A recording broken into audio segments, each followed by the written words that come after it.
ব্যক্তিটি যদি সত্যি সত্যি একজন নিবন্ধিত বিশেষজ্ঞ চিকিৎসক হয়েও থাকেন, তাহলে তার নৈতিকতা নিয়ে আমাদের প্রশ্ন আছে।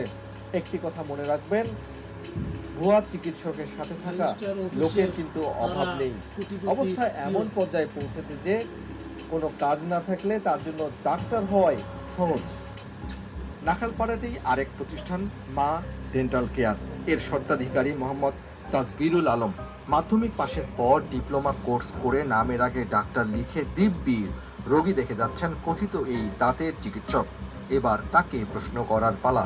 আমরা ডিপ্লোমা হিসেবে প্র্যাকটিস করি, আমরা প্রেসক্রিপশন করি, আমরা অস্বীকার করতেছি না, এটা সারা বাংলাদেশে তো করতেছি ডিপ্লোমা হিসেবে। হ্যাঁ, সেটা কি আসলে ঠিক?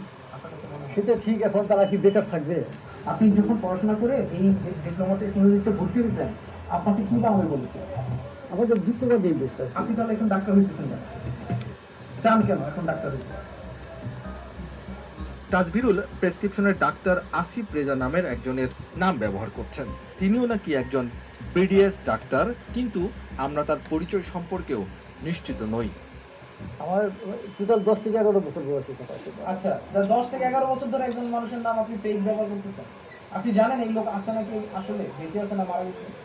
আমি বলতে পারি না। বলেন আপনি আপনি এই কাজটা কেন করছেন বলেন? এটা ঠিক হয় নাই, এটা ওনারটা ইউজ করা ঠিক হয় না।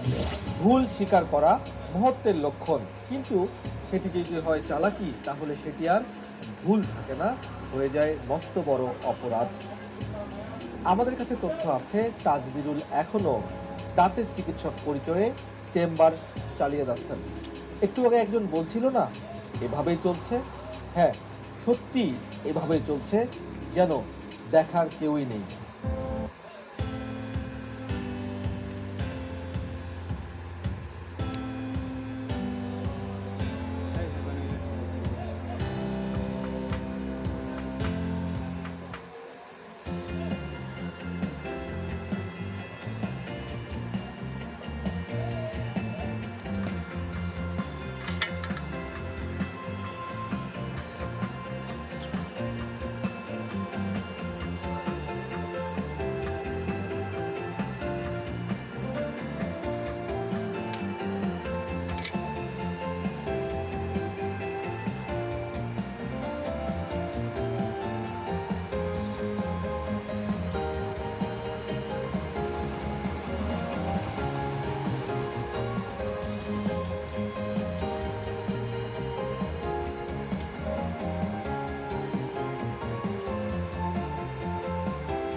রাজধানীর যাত্রাবাড়ির মাহবুবুর রহমান 2023 সালের 29শে অক্টোবর দাঁতের ব্যথা অনুভব করায় ডাক্তার দেখাতে যান দনিয়ার শিফা ডেন্টালে।